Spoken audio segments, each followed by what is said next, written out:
Hey guys, Aaron here with another fountain pen review today. And today I was wanting to go with a vintage review. I haven't done one in a few videos, and I thought it would be really cool to review the pen that you see in front of you. Now, before I start with the actual pen here, cool thing about this pen is I actually received it as a gift. I got it for Christmas last year from my mother.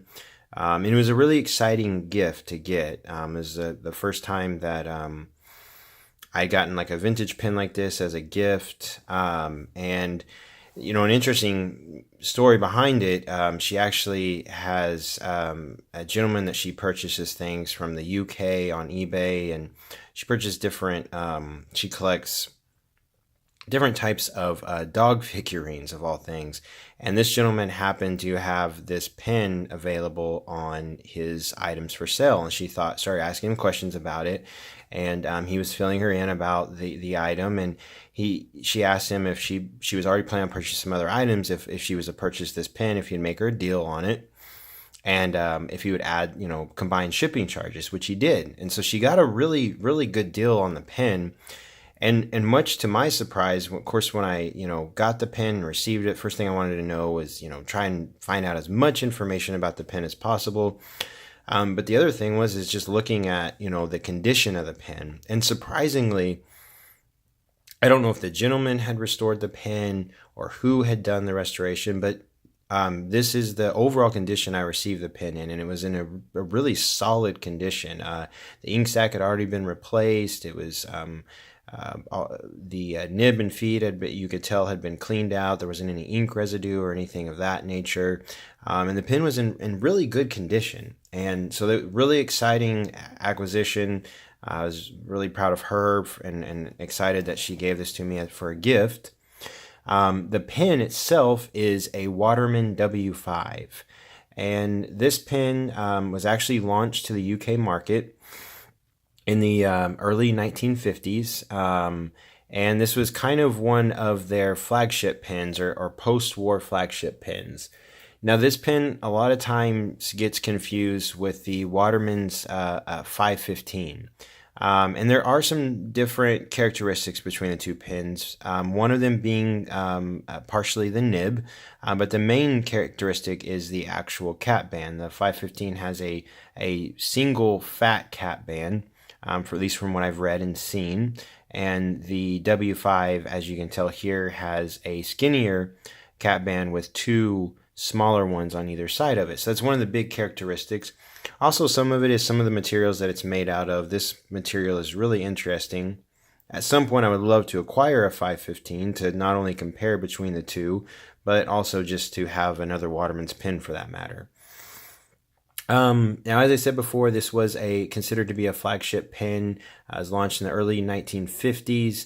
They had several different colors, and they were made out of this really awesome translucent type material. And one thing about this, you'll notice that this is a lever filler. It would have been really cool if they could have used a different type of filling system with this pen, because I have a bore light that I can show you guys, but if we get up close here, you can actually see the threads through some of the cap.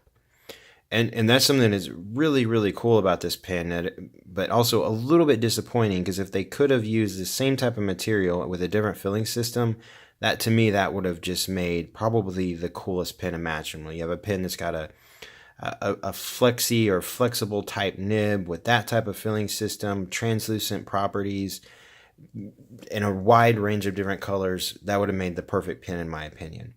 But they do have the lever filler. That's fine. It all works together. I think the material is still beautiful, and does the job. You'll notice that this one, we have the inscription here. It is very clear. Watermans, made in England, and then you have W5 underneath that.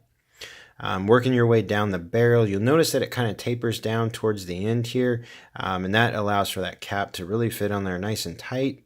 And then you'll see you've got a rounded finial or rounded end on this side. Now, moving our way back up to the cap, again, you'll notice you've got your 3 cap bands. I kind of like that touch versus the one single wide cap band. You've got 2 breather holes on either side, and then you've got this clip. The clip is nice and springy, not super stiff, very functional. This particular clip does have a little bit of plating has worn off on the clip, so it does have some wear on there. You'll notice it says Watermans on it, and then you've got some texture up here at the top of the clip, and I kind of like that design, almost like it looks like it's 2 pieces, so to speak. I think it's kind of an interesting design. Now moving up to the cap finial, you'll notice you've got almost what looks to be a jewel, which kind of acts as a way to attach that clip to the actual cap. I think it's kind of an interesting cap or a clip design, and I actually kind of like it personally. Now, as far as the size of this pen, it's 5 inches capped, 4 3/4 inches uncapped, and then 6 inches posted. To take off the cap, it's about 1 1/4 turns, so it comes off fairly easily. Set that off to the side, and then it reveals that section first. You'll notice it's got that kind of standard Waterman's black section that you see with a lot of these Waterman's pens of these time periods, and very similar. I mean, a lot of those sections, it's kind of, they use those standard sections on a lot of different Waterman pens so they can fit different models and use kind of the same section. So definitely form and function. Not a big section. Obviously it tapers down and then flares out towards the end. This is a pen that typically I hold more close to the threads, and I will say the threads, like a lot of vintage pens, they're very shallow. You really don't notice them when you're writing with the pen, so it doesn't cause any discomfort. For me, even though this pen's only 4 3/4 inches uncapped, with my hand size anyways, I can write with it perfectly fine being uncapped. However, if you have very large hands, you can post the pen. Now, it does make it much longer, but because of the material it's made out of and the fact that the clip is not heavy at all, it makes for still a well-balanced writing experience. To me, I can feel a little bit of that weight in the back, but I think overall, especially if you have larger hands, it would not be a problem. Obviously, it's not a girthy pen, but it's definitely a pen that you can elongate with the cap being posted. Now, looking at that nib, now you'll notice that this nib says Watermans 14 karat W5. And one interesting thing about this nib is it actually flares up, which I thought was kind of an interesting design. And I don't see with, or at least I don't really typically see with a lot of Waterman's pens, at least the ones that I look at and the ones that I'm constantly looking at online and in other resources as well. Now, it does have that ebonite feed, which is to me a really kind of an interesting feed design, and I will say it works very well. The nib and feed combination, it's a very wet writer. It writes consistently with a consistent line, and that bent nib, so to speak, makes for, I think, a really interesting and pleasurable writing experience.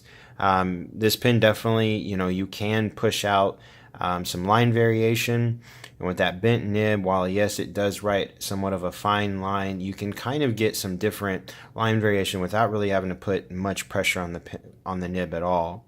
So that's something I kind of enjoy with this pen. Now, kind of comparing it to another Waterman pen that I've already reviewed, we put in our Waterman Thoroughbred, which is one of my favorite pens. And you'll notice some similarities, obviously differences, both lever fillers, both, really nice materials, obviously 2 different time periods, so to speak. But the same general design and idea is there between the 2 pens. Obviously I've already reviewed this one, and most of you, if you've watched that review, know this is one of my favorite pens. But this one is really exciting. It makes it more exciting because it was a gift to me, and I really enjoy using it. Now, kind of showing off that kind of translucent material or those translucent properties. So I'm going to bring this bore light in and turn off some backlight, and there you see it. So hopefully you guys can kind of see how that material looks just really awesome. And again, I think this is a really, really cool design. It would have been almost cooler if they could have done like a different filling system, and use that to their advantage. I think, from an aesthetic viewpoint, may have made the pen even more popular, or a lot more popular. Obviously from pricing and material viewpoint, I don't know how that would have impacted it. Probably would have impacted it some, so to speak. But again, either way, the material is gorgeous. The pen is gorgeous, and it writes very well, like most Watermans, of course.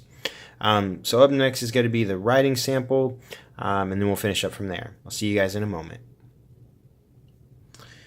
Alright guys, so now time for the writing sample, and I apologize, I'm going to zoom in now.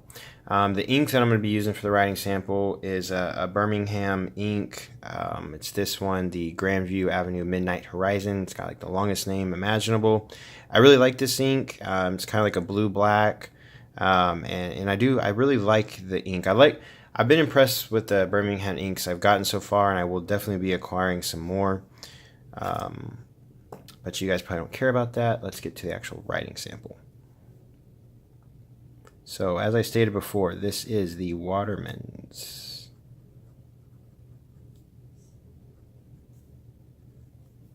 W5.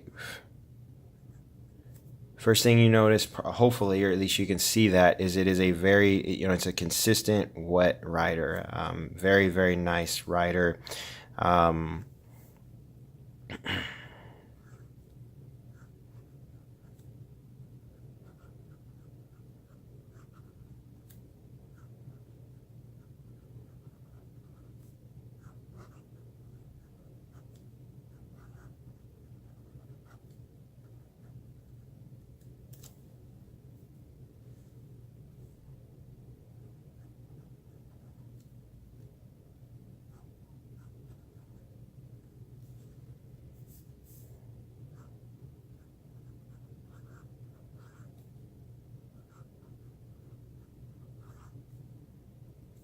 There you see it.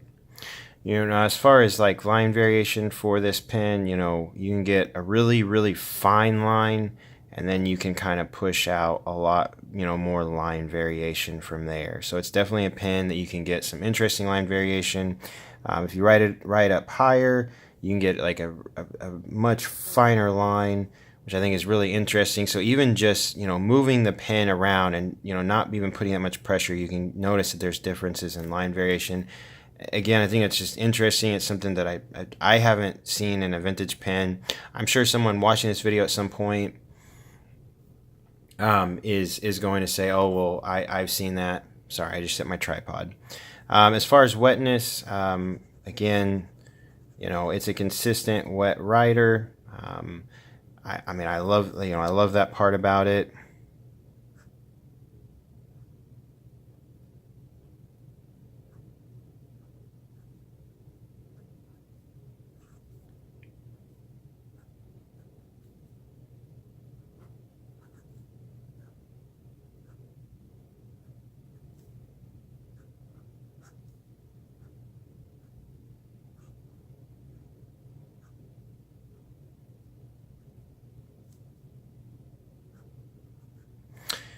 Waterman pens are some of my favorite pens to write letters to family members, friends, things like that. I use this pen to write letters a lot. I use my Thoroughbred a lot. They're just great pens. They're versatile. You can use this pen to do a lot of different things with. But again, it's a consistent writer. It can be a workhorse pen, definitely a workhorse pen, but it can also be a fun pen to just play around with and just write.